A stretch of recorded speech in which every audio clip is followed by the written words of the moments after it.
Dje rreth orës 9:40 në sektorin për punë të brendshme Tetov, IG 77 vjeç nga fshati Selce Tetovës, ka raportuar se një ditë më parë, rreth orës 22, para një objekti hotelerik në një qendër tregtare në Tetov, është sulmuar fizikisht nga pronari i objektit, JT 52 vjeç, nga fshati Treboshi Tetovës dhe nga TI nga fshati Selc, po merren masa për zbardhjen dhe dokumentimin e rastit.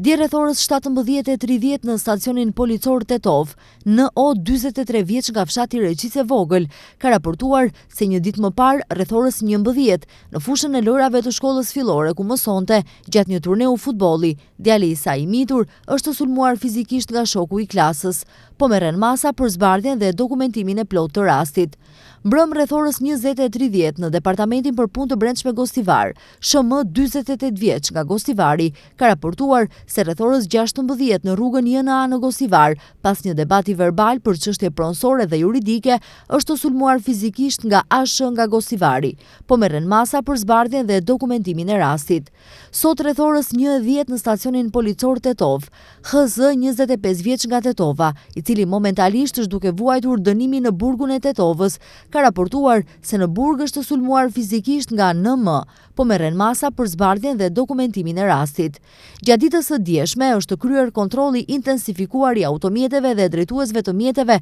në zonën e sektorit për punë të brendshme Tetov. Gjatë kontrollit janë zbuluar dhe sankcionuar gjithsej 23 drejtues mjetesh, 22 nga Tetova dhe 1 nga Gostivari, për parkim të gabuar dhe të paligjshëm, nga të cilët 15 nga Tetova janë tërhequr me mjet special me rimang. Janë sankcionuar edhe 50 lloje të tjera të kundërvajtjeve në komunikacion, 27 në Tetov dhe 23 në Gostivar.